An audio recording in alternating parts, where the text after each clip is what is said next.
Pois é, pessoal, o Lula esteve no Uruguai hoje à tarde e falou que o que aconteceu em 2016 foi um golpe e Temer é um golpista.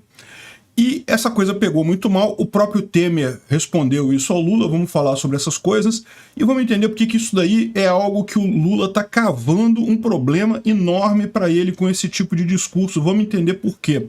Essa notícia foi sugerida por agência de fact-checking Dolly Limitada, Haddad, o Post e várias outras pessoas. Obrigado aí ao pessoal que sugeriu a notícia, obrigado a você que está assistindo o nosso vídeo. Se você gosta do nosso conteúdo, por favor, deixe o seu like e se inscreva aqui no canal, né?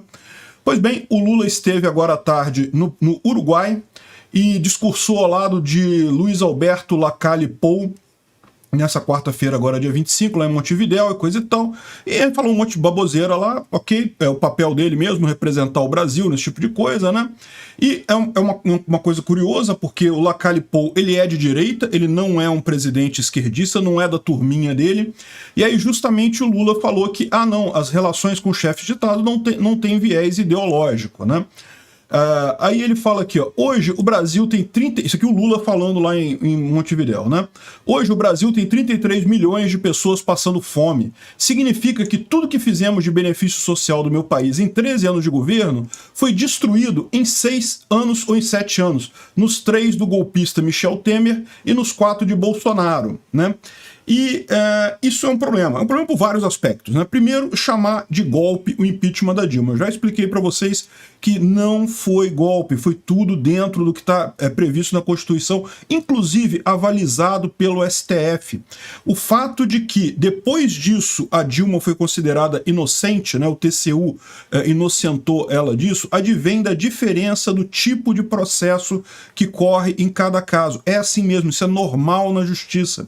A justiça tem várias situações em que a pessoa é condenada civilmente e absolvida criminalmente. Por quê? Porque o critério da justiça criminal é muito mais rígido do que o critério da justiça civil. Então você pode perfeitamente ser condenado civilmente e absolvido pelo mesmo ato, pelo mesmo exata coisa que você fez, absolvido criminalmente. Isso é extremamente comum, e foi isso que aconteceu com a Dilma. Ela foi condenada no processo do impeachment, que é um processo político-jurídico, então teve tudo dentro dos conformes, tudo de acordo com a Constituição, ela de fato cometeu crime de responsabilidade, a pedalada existiu, de fato tem amplas evidências no processo disso. Porém, quando isso foi avaliado sobre um outro aspecto, um outro prisma de justiça, considerou-se que isso não era suficiente para condená-la criminalmente. Então, ela acabou sendo absolvida. Diga-se de passagem, o mesmo aconteceu com o Collor. O Collor também sofreu impeachment lá em 92 e depois disso o caso dele na justiça acabou. Ele não foi condenado a nada, ele não teve nenhuma pena além de ter perdido a presidência, evidentemente, e também da inelegibilidade, né? No caso da Dilma, o pessoal deu um jeito de escamotear a inelegibilidade dela, mas ela também teria que ter ficado inelegível por 8 anos depois do impeachment. De qualquer forma, ela não se elegeu para nada, então não faz diferença isso, né? Então, ou seja, é muito importante deixar claro, não foi golpe, aquilo ali foi tudo de acordo com a Constituição, seguiu todo o rito da Constituição.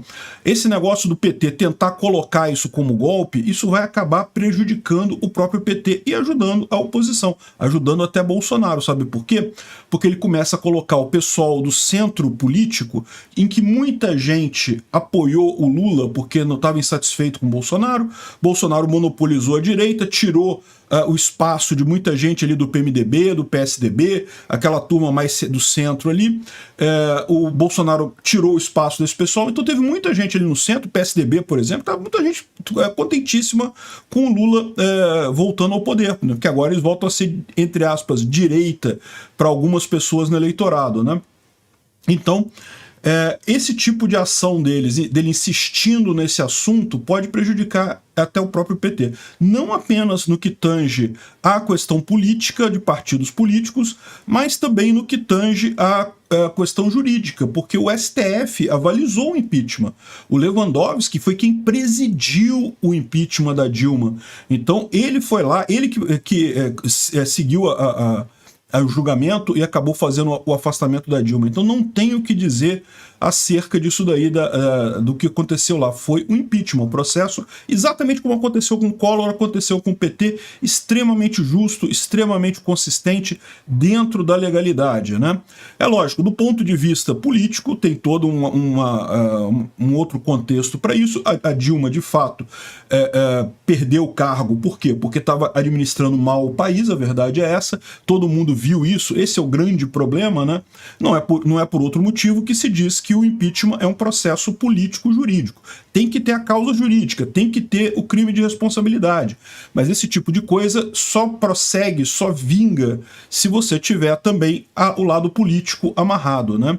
E é isso que a gente precisa preocupar em amarrar para o caso do Lula também, porque eu não tenho dúvida nenhuma que mais dia menos dia ele vai cometer um crime de responsabilidade e a gente vai fazer o impeachment desse cara. E não vai ser golpe de novo, mesmo que depois absolvam ele. É o que eu falo, isso é normal, tá? Você ter um processo, você ser condenado num processo num canto e ser absolvido em outro aspecto daquele mesmo processo. Não é nada de anormal. Então não foi golpe, a Dilma sofreu impeachment legítimo. Mas além disso, tem mais mentira nessa declaração do Lula aqui. Porque ele fala aqui, ó, que hoje o Brasil tem 33 milhões de pessoas passando fome. Não é bem isso. Esse número de 33 milhões foi uma ONG que gerou de pessoas com insegurança alimentar.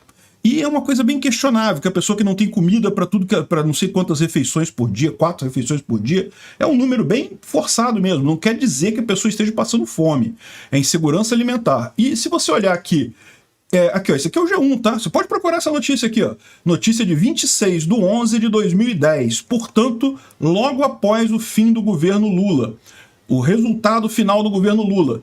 65 milhões de brasileiros têm insegurança alimentar. Aqui, ó, situação, aqui, ó, cerca de 65 milhões de pessoas em todo o Brasil vivem em situação de insegurança alimentar. É a mesma conta que fez a ONG e agora deu 33 milhões. Então, na verdade, o Lula está mentindo. Ele não zerou a fome no Brasil. Esse papo de que ele zerou a fome no Brasil só na cabeça dele e no programa do PT. Ele nem melhorou a situação. Ao contrário, esses programas assistencialistas dele acabam piorando a situação como um todo, né? Aquele programa Fome Zero do PT, você lembra? Era uma porcaria. Aquilo não ajudou em nada. A coisa andou só quando o Lula resolveu encampar o Bolsa Escola do Fernando Henrique Cardoso e transformar no Bolsa Família. Aí sim, esse tipo de sistema funciona. Você dá dinheiro para as famílias pobres, isso funciona realmente para reduzir a pobreza em termos de programa público, né? O que o Lula queria não era isso. O que o Lula queria era o Fome Zero, que veio antes disso, que era um negócio de criar armazéns e criar comida e dar comida pro pobre. O Lula não queria dar dinheiro pro pobre, não queria dar comida pro pobre, né? E isso nunca funciona. Por quê? Porque o Estado é extremamente ineficiente, ele sempre vai fazer merda, nunca vai conseguir administrar essa coisa de forma eficiente. Mas, se ele dá o dinheiro para o pobre compra no supermercado. E o supermercado, na via privada, as coisas são eficientes, as coisas funcionam, né? Enfim, então não foi... melhorou a situação depois da saída do Lula, melhorou em muito a situação, praticamente pela metade o número de pessoas com insegurança alimentar. E também outra coisa importante foi o que disse o Temer, né, que foi chamado de golpista pelo Lula. Acho ótimo que o Lula esteja brigando com o Temer, porque o Temer é uma outra figura que eu sei que muita gente não gosta dele, coisa e tal. Eu acho que o Temer tem um potencial muito bacana, tá? O pessoal devia estar prestando mais atenção nele. Eu sempre falei isso, sempre achei que o Bolsonaro devia ter chamado o Temer para vice. Seria o ideal, não teria concorrência essa chapa. Por quê? Porque o eleitor ia pensar a mesma coisa que pensou no caso da chapa Lula e Alckmin, né? Ah, se o Lula fizer merda, a gente tira o Lula e tem o Alckmin. Iam pensar a mesma coisa do Bolsonaro. Ah, se Bolsonaro fizer merda, a gente tira o Bolsonaro e bota o Temer.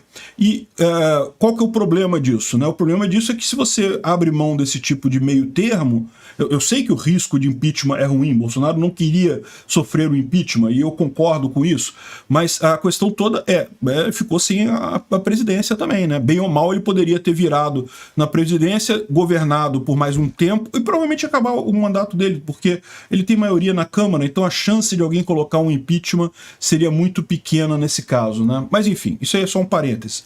E aqui ele fez uma nota à imprensa, o Michel Temer, olha só, e repara, isso aqui é importante porque ele está falando isso daqui, mas isso daqui mexe não só com ele, mexe com uma boa parte desse centro político brasileiro, que até apoiou o Lula na eleição porque estava descontente com o Bolsonaro, mas que pode estar mostrando sinais de desgaste. Olha só, mesmo tendo vencido as eleições para cuidar do futuro do Brasil, o presidente Lula parece insistir em manter os pés no palanque e os olhos no retrovisor, agora tentando reescrever a história por meio de narrativas ideológicas, né? Ao contrário do que ele disse hoje em evento internacional, o país não foi vítima de golpe algum. Foi, na verdade, aplicada a pena prevista para quem infringe a Constituição. E sobre ele ter dito que eu destruí as iniciativas petistas em apenas 2 anos e meio de governo, é verdade. Eu destruí um PIB negativo de 5% para positivo de 1,8%, inflação de 2 dígitos para 2,75%, juros de 14,25% para 6,5%. Queda do desemprego, coisa e tal, coisa e tal. Cometi a destruição de elevar o recorde na produção de grãos nas exportações da balança comercial. Como se vê com a nossa chegada ao governo, o Brasil não só não sofreu um golpe institucional, mas sim foi vítima de um golpe de sorte. Cara, esse é um discurso muito bacana. Ele até jogar essa coisa do golpe de sorte é muito legal. Ele fez um discurso muito bacana com isso daqui, contra o Lula. E, de novo, isso aí mexe com muita coisa, com muita gente, até gente da base de apoio do Lula no Congresso. Então, é ótimo que o Lula continue falando esse negócio. É aquilo que eu falei, a gente sabia que ele ia tentar jogar isso daí, né? Essa coisa de que foi golpe, coisa e tal. Sempre que puder, eles vão tentar jogar isso daí. Mas isso é uma coisa que isola o Lula. E a tendência é que ele tenha cada vez menos apoio no Congresso e na classe política e até no STF com esse tipo de brincadeira. Porque não deixa de ser uma fake news. É mentira. O pessoal do STF sabe que ele não foi golpe aquilo, né? Enfim. Bem, é isso aí. Lula tá jogando fora, tá indo no palanque falando para a turminha do PT dele, porque tirando essa turminha do PT, ninguém mais leva a sério esse troço, esse papo do Lula, né? E ainda falando um monte de fake news por cima. Tá ótimo. Desse jeito ele vai se destruir sozinho. Obrigado por assistir o vídeo até o final. Além de curtir, compartilhar e se inscrever no canal, considere se tornar patrocinador com valores a partir de R$ 1,99. Clique no botão Seja Membro abaixo para saber as condições e vantagens de patrocinar o canal. Mais informações sobre o nosso projeto, visite nossos sites indicados na tela.